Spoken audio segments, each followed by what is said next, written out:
The grand observation deck of the Hegemon's Pride stretched across the entire upper level of the massive flagship, offering a panoramic view of the stars that few in the galaxy were privileged to enjoy.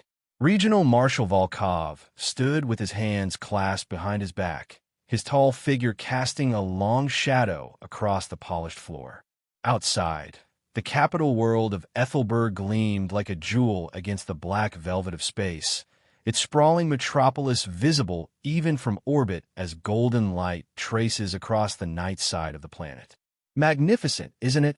Volkov said to no one in particular, his voice carrying the distinctive clipped accent of the inner core worlds. The Hegemon's millennial celebration begins in just 3 days. 1,000 years of unbroken peace and prosperity under the galactic hegemony. Lieutenant Vanya approached, datapad in hand. Unlike Volkov, whose uniform was adorned with the gold braid and insignia of the highest echelon of the hegemony's military hierarchy, Vanya's communications officer uniform was simpler, utilitarian. Her dark eyes scanned the information scrolling across her screen with practiced efficiency. "The security protocol for the celebration have been finalized. Marshal," she reported. "All vessels within 3 parsecs will require triple verification before approaching Ethelberg space. We've got 17 patrol squadrons maintaining the security perimeter." Volkov nodded approvingly. "The Supreme Leader herself will be attending. No risks can be tolerated." Before Vanya could respond, the intercom on the bridge crackled to life. "Marshal Volkov, sir," came the voice of Chief Sensor Technician Grish, his tone carrying an unusual tremor. You're needed on the command bridge immediately." Volkov frowned. Grish was notoriously rule-bound, a perfect example of the hegemony's efficient bureaucracy in action. The anxiety in his voice was distinctly out of character. "On my way," Volkov replied, already striding toward the turbolift with Vanya close behind. The command bridge of the Hegemon's Pride was a marvel of technology and design, a testament to the hegemony's supremacy. Rows of console stations manned by officers in immaculate uniforms faced the central command platform where Volkov normally presided. But as he entered now, he found most of those officers clustered around Grish's sensor station, their faces illuminated by the blue glow of the display. "Report," Volkov commanded, and the officers parted for him like water. Grish, a stocky man with nervous hands and thinning hair, pointed at his display. "Sir, approximately 9 minutes ago, we detected an anomalous object entering the outer security perimeter. It was traveling at—" He hesitated, glancing at his colleagues, "at speeds well beyond our fastest interceptors." Then it decelerated almost instantly with no detectable engine signature. "A sensor malfunction?" Volkov suggested, though his face had already hardened into the expression his subordinates recognized as his battle mask. "Negative, sir. Multiple sensor arrays confirmed the reading. Whatever it is, it's real, and it's now holding position at these coordinates." Grish tapped his screen, bringing up a tactical display of the region. A red dot pulsed ominously at the edge of the Ethelberg security zone. "Identification," Volkov demanded. Lieutenant Vanya stepped forward, her eyes narrowed in concentration as she studied her own display. "None, sir. No registry beacon, no identity signals. We've checked the database twice. That ship's not in any records, and it's moving fast. Have we attempted communication?" "Yes, sir. Standard protocols, all frequencies, all known codes." No response whatsoever. Volkov studied the tactical display, his mind racing through possibilities. Pirates were too technologically primitive and wouldn't dare approach Ethelberg. Rival political factions within the hegemony lacked the resources for unknown vessel technology. Rebels from the Outer Rim territories? Unlikely to have advanced this far undetected. "Deploy Intercept Squadron 7, he ordered. "I want visual confirmation. Approach with caution, weapons ready but not locked.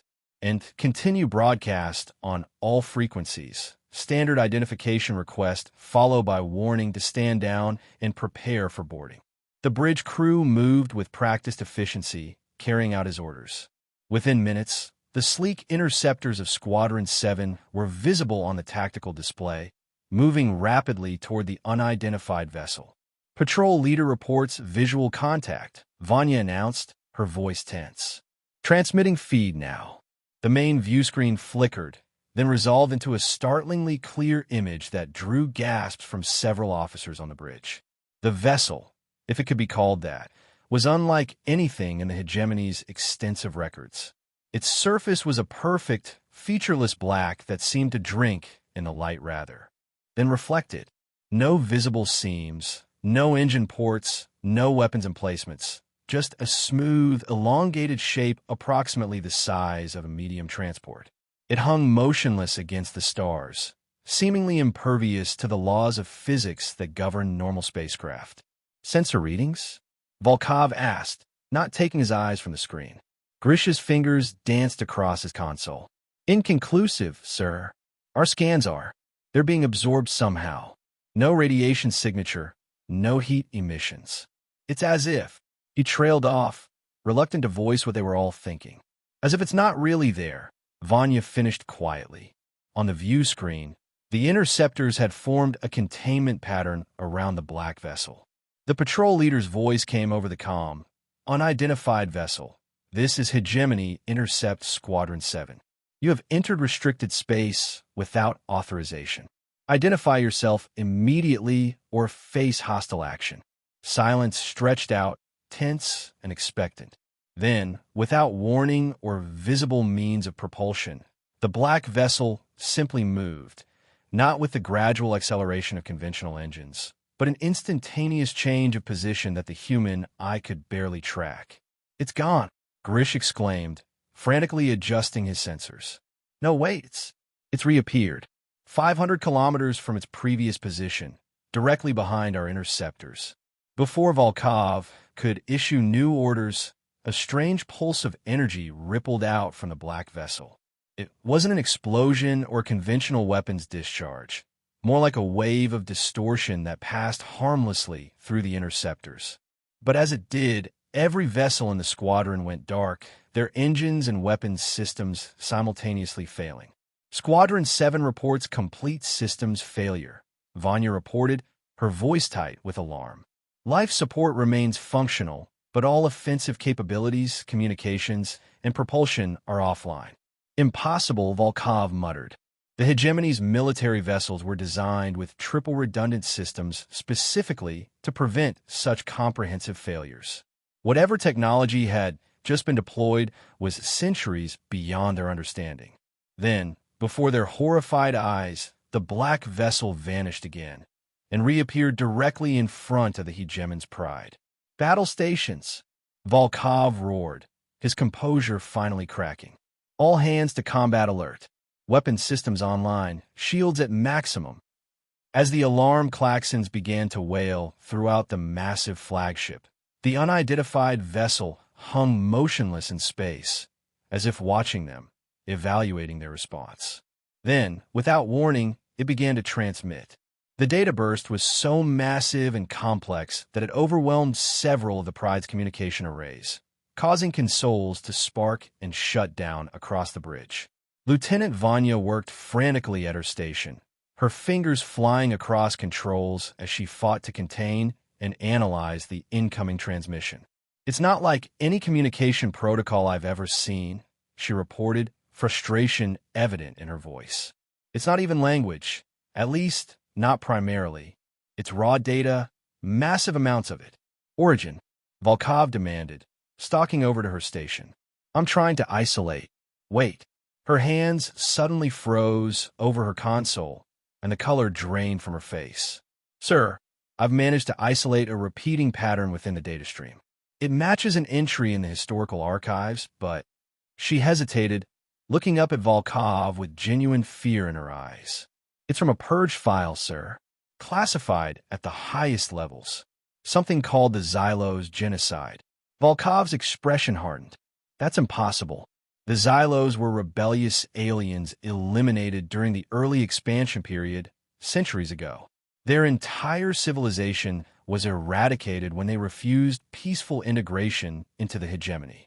Yes, sir. That's the official record.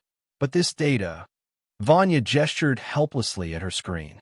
This appears to be unfiltered historical documentation from that period, including, she swallowed hard, including the final recorded words of the Xylos' leadership before their homeworld was bombarded with biological weapons.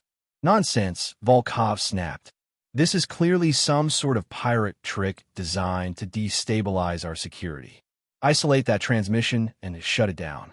But even as he gave the order, a cold feeling of doubt had begun to spread through his chest. Thousands of light years away on Ethelberg itself, Supreme Leader Rhea Thorne sat at the head of a massive obsidian table in the High Command Chamber. The room, like much of the Imperial Palace, was designed to impress and intimidate. Soaring ceilings, walls of polished black stone inlaid with gold, representing star systems controlled by the hegemony, and windows offering strategic views of the capital city's most impressive vistas. Around the table sat the highest echelon of the galactic hegemonies. Leadership, their faces illuminated by the holographic display hovering above the table's center. A real-time tactical map showing the anomalous vessel and the hegemon's pride. An unregistered ship? Thorne's voice was cool and measured, betraying none of the concern that tightened the corners of her eyes. How is that possible? Every vessel in the galaxy is required to carry hegemony identification beacons. No shipyard would dare construct a vessel without them. Grand Admiral Sarkis, sitting at Thorne's right hand, leaned forward with a dismissive wave. His uniform gleamed with more medals and honors than anyone else in the room, many awarded by himself during his meteoric rise to military leadership. It's undoubtedly some form of sensor malfunction, Supreme Leader, he said confidently. Or perhaps pirates have found a way to temporarily mask their identification signals. Either way, Marshal Volkov will handle it. A single vessel poses no threat to our security. Before Thorne could respond, a communications officer hurried into the chamber, his face pale. He bent to whisper urgently in his Sarkis's ear. The Grand Admiral's expression shifted from annoyed to shocked, then carefully controlled as he straightened. It seems, he announced to the table, that the situation is more unusual than we initially thought. The vessel has demonstrated capabilities beyond our current technological understanding and has transmitted controversial historical data to the hegemon's pride. Thorne's fingers tightened almost imperceptibly on the arms of her chair. What sort of historical data? Sarkis hesitated, glancing around the table at the other commanders and ministers. Information regarding the Xylos operation, Supreme Leader. Purged records that were supposed to have been permanently deleted from all databases. A heavy silence fell over the room. Many of the younger officers looked confused. The Xylos were barely a footnote in modern hegemony history, but the older commanders exchanged troubled glances. Thorne's voice, when she finally spoke, could have frozen flame. Contain this. Immediately, deep beneath the gleaming spires and elegant boulevards of Ethelberg, far below even the lowest levels occupied by the city's poorest residents, lay the historical archives. Unlike the public museums and libraries that glorified the hegemony's achievements, the archives were a labyrinthine complex of forgotten knowledge, data deemed too dangerous, too contradictory, or simply too irrelevant to the hegemony's carefully constructed narrative of benevolent rule. In a small, cluttered office surrounded by stacks of physical books, a rarity in the digital age, Dr. Alara Vance hunched over an ancient terminal. Her graying hair was pulled back in a practical knot, and her clothes, while clean, showed signs of many years' wear. Once a respected xenohistorian at the Imperial Academy, Vance had been quietly dismissed and reassigned to the archives after publishing research that questioned the hegemony's account of its early expansion period. Now she sat up straight, her eyes widening as she read the information scrolling across her screen. Information that absolutely should not have been accessible through her limited clearance. Someone, somehow, had breached the highest security protocols of the hegemony's information network and was broadcasting classified historical records across multiple channels. The Xylos, she whispered, her fingers trembling as they traced the lines of text. After all these years, She had spent decades piecing together fragments of the truth about the civilization that had stood against the hegemony's early expansion. The official history claimed they had been violent extremists who rejected peaceful integration, forcing the hegemony to reluctantly eliminate them. But Vance's research suggested a very different story. One of a peaceful, highly advanced civilization systematically destroyed because they possessed technology that threatened the hegemony's military superiority. And now, impossibly incontrovertible evidence was flooding across her screen. Internal military communications, and censored footage of the biological weapons deployment, the final transmission from the Xylos leadership before their world died. But most intriguing of all was a reference that appeared repeatedly in the Xylos records.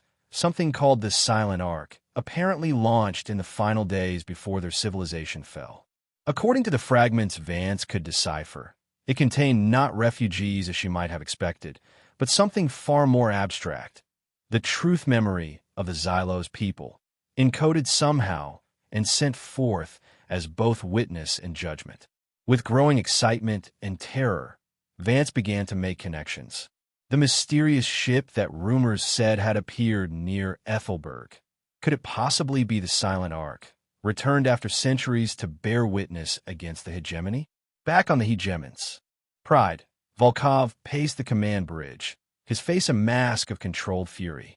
The black vessel remained positioned at what seemed like a deliberately provocative distance, just outside the effective range of the flagship's primary weapon systems, but close enough to demonstrate its fearlessness. No response to any communication attempts, he demanded of Vanya.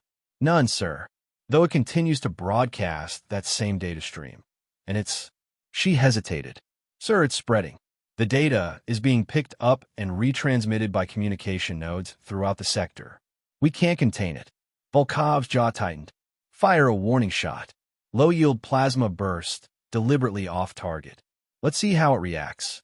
The weapons officer acknowledged the command, and moments later, a brilliant blue burst of energy lanced out from the hegemon's pride, passing several kilometers to the port side of the black vessel. There was no visible reaction from the strange ship, no evasive maneuvers, no powering of defensive systems. It simply remained motionless. Then, without warning, the vessel transmitted again, but this time, instead of raw data, a single, clear image appeared on every screen on the hegemon's pride's bridge. It showed the hegemony flag burning against the backdrop of Ethelberg skyline. I believe, Volkov said quietly, that constitutes a hostile intent.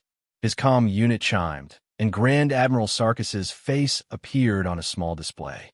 Marshal Volkov, he said without preamble, the Supreme Leader has authorized decisive action. Destroy that vessel immediately. Volkov acknowledged the order and turned to his weapons officer. All batteries full power. Target that ship and fire at will. The hegemon's pride's massive weapons arrays came online, channeling energy from the ship's power core into devastating beams capable of reducing a small moon to rubble. Energy lanced out across space, directly toward the motionless black vessel.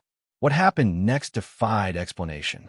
Rather than exploding or raising shields, the vessel seemed to shift slightly, as if it were momentarily out of phase with normal space-time.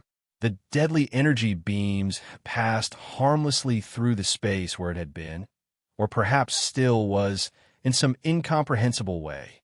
Those shots that did connect were met with brief flickers of an energy field unlike any shield technology the hegemony possessed, dissipating the attacks without visible strain. Impossible, breathed the weapons officer. Direct hits confirmed, but no damage registered. Before Volkov could issue new orders, the black vessel suddenly accelerated, not toward the hegemon's pride as expected, but in a complex series of micro-jumps toward a different target entirely. The massive relay station that controlled FTL communications and network management for the entire sector. It's not random, Volkov realized aloud. This isn't some pirate or rebel action. It knows exactly what it's doing and what it's targeting. He turned to the navigation officer. Pursuit course, maximum speed. We cannot allow it to reach the relay station. But pursuit proved futile. The black vessel's movements were too erratic, too unpredictable, and ultimately too fast for the Hegemon's Pride's computers to calculate effective intercept trajectories. It reached the relay station minutes before the pursuing flagship could arrive. In her underground archive, Dr. Vance worked feverishly, pulling up every scrap of information she had collected about the Xylos over decades of research. She had long suspected that their technological advancement had far exceeded the hegemony's official accounts. But what she was witnessing now suggested capabilities that bordered on the impossible. Null space manipulation, she muttered, scanning ancient texts that described Xylo's theoretical physics. Data weaving at the quantum level. That's how they're moving without conventional engines, how they're transmitting despite our security protocols. The more she read, the more a terrible, wonderful possibility took shape in her mind. The Silent Ark wasn't merely a vessel or even a repository of information. According to the fragmentary Xylos texts, it was a hybrid consciousness, part machine, part uploaded minds of their greatest scientists and historians, designed not for revenge but revelation. Her hands shaking with excitement and fear, Vance began composing an urgent message to the Imperial Academy and every independent news outlet she could reach. She knew it would likely result in her immediate arrest, or worse, but the truth had been her life's pursuit, and she couldn't stay silent now. The vessel we are witnessing, she wrote, is not simply a ship. It is the culmination of Xylo's technology and philosophy, a living archive designed to infiltrate an enemy's network and spread unfiltered truth. Its ultimate goal is not military victory, but ideological collapse. At the relay station, the black vessel, the Silent Ark, had arrived. Rather than attacking the structure physically, it established direct communication, effortlessly bypassing the station's formidable security protocols. Then it began broadcasting across the entire regional network. Not propaganda, but raw, unfiltered historical footage showing the hegemony's actions during the Xylos genocide, violated treaties, biological weapons deployed against civilian populations, systematic destruction of cultural artifacts. Most devastating of all was the final recorded address from the Xylos leadership to their people, explaining their decision to launch the Silent Ark rather than a conventional counterattack. We choose truth as our final weapon. When force fails against tyranny, memory becomes resistance. The Ark carries our witness. It will sleep among the stars until the moment is right, then awaken to share what cannot be forgotten. Not for vengeance, but for justice. Not for our salvation, but perhaps for theirs. Across the sector, on countless worlds under hegemony control, people watched in stunned silence as the carefully constructed historical narrative of their civilization unraveled before their eyes. By the time the Hegemon's Pride arrived at the relay station, the damage was done. The Silent Ark had completed its broadcast and jumped away before the flagship could engage effectively. Volkov stood on his bridge, watching as reports flooded in from throughout the sector. Unrest spreading on worlds with large non-human populations, governors frantically attempting to block the transmission, confusion and disbelief among loyal hegemony citizens. Lieutenant Vanya approached him, her face troubled. "Sir, I verified the authenticity of the transmitted data against our own classified records. It's genuine." Volkov closed his eyes briefly. He had served the hegemony faithfully for decades, believing in its mission of bringing order and civilization to the galaxy.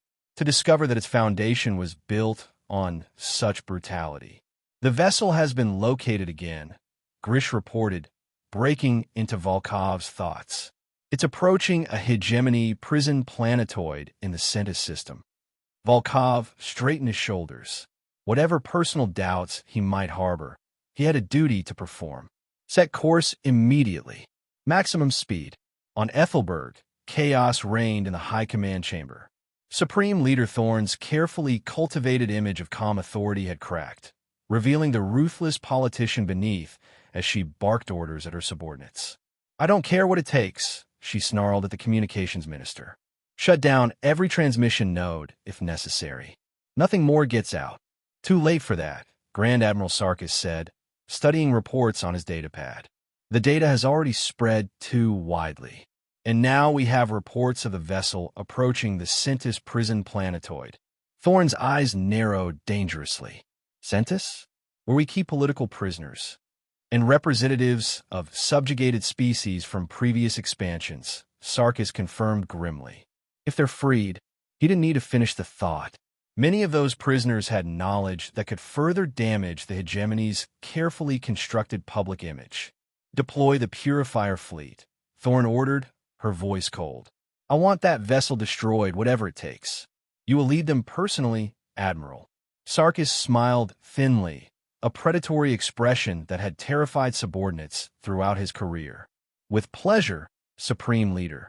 Meanwhile, Dr. Vance's message had begun to spread through underground networks and independent channels, providing crucial context for the Silent Ark's actions. She had barely sent it when her door burst open and hegemony security forces stormed into her small office. Dr. Alara Vance, their leader, intoned, "You are under arrest for sedition, unauthorized access of classified information, and dissemination of materials harmful to public order." Vance stood tall despite her fear, meeting the officer's eyes calmly. "History will be my judge," she said, "not the hegemony." As she was led away in restraints, Vance managed to send one final, encrypted message directly to the hegemon's pride, addressed to Lieutenant Vanya, whose name she had noted in the transmission data. It contained her complete analysis of the Silent Ark and its probable intentions, concluding with a warning. The Ark's purpose is not destruction, but revelation. It seeks not to win a war, but to end one, by making it impossible for the hegemony's citizens to continue believing the lies upon which it was built. At the Centis prison planetoid, the Silent Ark had already arrived and begun its work. With surgical precision, it disabled the facility's defensive systems and broadcast detailed instructions for a mass breakout, including security codes and facility schematics that could only have been obtained through deep systems penetration of the hegemony's most secure databases. When the hegemon's pride arrived, the situation was already beyond control. Thousands of prisoners had escaped in commandeered transports, while the Silent Ark maneuvered with impossible grace, serving as both shield and distraction to allow the escapees to reach safe distance. Volkov ordered his forces to prioritize recapturing prisoners rather than pursuing the Ark, a decision that would later be scrutinized by his superiors, but which saved countless lives on both sides. Lieutenant Vanya, meanwhile, had received Dr. Vance's final message. Reading it in the privacy of her quarters, she felt a chill of recognition. Everything the historian had predicted about the Silent Ark's capabilities and intentions aligned perfectly with what they had witnessed. This was not some random attack or act of terrorism. It was a methodical, purposeful revelation of buried truth. Should she bring this information to Marshal Volkov? The question tormented her. Duty demanded it. But if Vance had been arrested for possessing this knowledge, sharing it might condemn them both. In the end, conscience won out. The hegemony she had sworn to serve was supposed to stand for justice and truth, not their suppression. Days later, in the swirling gases of the notorious Carrion Nebula, infamous for its sensor-disrupting properties, the final confrontation took shape. Grand Admiral Sarkis had personally taken command of the Purifier fleet aboard his super dreadnought, the Iron Will. The fleet had herded the Silent Ark into the nebula through a series of calculated maneuvers, believing its sensor-scrambling effects would neutralize whatever exotic technology allowed the vessel to perform its micro-jumps. Sarkis stood on his command deck, a cold smile playing across his features as he surveyed the tactical display. The Iron Will carried experimental temporal dampening technology, specifically designed to counter the Ark's phase-shifting abilities, technology he had ordered developed in secret years ago against the possibility of encountering advanced alien vessels. "We have it cornered," he announced to his bridge crew. "All vessels, weapons free. Destroy that abomination." The battle that followed would later be described by survivors as unlike anything in recorded hegemony military history. The Silent Ark, though finally showing signs of damage from the overwhelming firepower directed against it, used the nebula's properties to devastating effect, appearing and disappearing from sensors, leading purifier vessels into carefully calculated positions where they fired upon each other in the confusion. Sarkis, his face contorted with rage as his perfect trap dissolved into chaos, ordered the Iron Will to advance directly into the heart of the nebula, determined to end the confrontation personally. The Super Dreadnought's massive weapons arrays powered up, temporal dampeners engaged, targeting systems locked onto the Silent Arc's position with unprecedented precision. "Fire everything," Sarkis commanded. What happened next occurred so quickly that later analysis of ship records could barely track the sequence of events. The Silent Arc, rather than evading as expected, seemed to allow the Iron Will to lock on. Then, in the instant before the Super Dreadnought's weapons discharged, the Arc released a massive data stream combined with a directed null-space pulse aimed directly at the ship's command systems, and perhaps at Sarkis himself. The Iron Will froze in space, its weapons powering down, communications silent. On its bridge, Sarkis collapsed, his neural implants, standard for high-ranking hegemony officers, overloaded with the compressed suffering and memories of an entire civilization, the full weight of the Xylo's extinction experienced in a single, devastating moment. The Super Dreadnought drifted dead in space, its command structure shattered. Witnessing their flagship disabled and their admiral incapacitated or dead, the Purifier fleet faltered. The Silent Arc, visibly damaged now with its perfect black surface marred by scorch marks and small breaches, began a slow retreat. The Hegemon's Pride, having arrived to reinforce the Purifier fleet, received Lieutenant Vanya's report confirming Dr. Vance's theories. Marshal Volkov, standing on his bridge, watched the tactical display as the damaged Ark retreated. His orders were absolute: destroy the vessel at all costs. But in his mind echoed the undeniable truth of the historical records it had revealed, records whose authenticity had been confirmed by his own analysts. "Sir," his weapons officer prompted, "the target is in range but critically damaged. Shall we fire?" Volkov stared at the display for a long moment. Then, in a quiet voice that nevertheless carried across the hushed bridge, he said, "Stand down, weapons." "Let go." "Sir." The officer turned in shock. "You heard me, Commander. Stand down. That's an order." Volkov's face was impassive, but his eyes reflected a deep, unresolved conflict. "Send to all vessels in the fleet. Hold fire." As the bridge crew exchanged stunned glances, the Silent Arc made one final jump and disappeared from their sensors, its fate unknown, but its mission complete. The Galactic hegemony, once seemingly invincible, had been irreparably fractured from within by the weapon it had always feared most: truth. In the months that followed, the hegemony struggled to maintain control as the broadcasts and prison breakout sparked uprisings across multiple sectors. Sarkis was gone, Thorne's power shattered by the revelations. Marshal Volkov was court-martialed for his refusal to destroy the Ark, but became a symbol for those questioning the hegemony's foundations. Dr. Vance was reported executed for treason, though rumors persisted that she had escaped during a prison transport incident and gone into hiding. The Galactic hegemony faced a long, uncertain future of internal conflict and disintegration, haunted by the ghost of its past embodied in a silent, mysterious vessel that had appeared from nowhere to deliver judgment.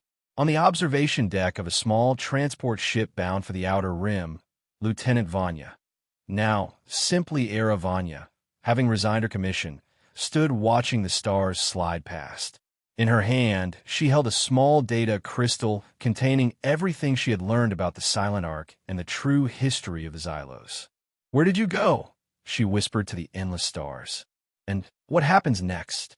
Only silence answered her, but somewhere in the vast darkness between stars, the truth continued to spread like light, unstoppable once released, illuminating even the darkest corners of history.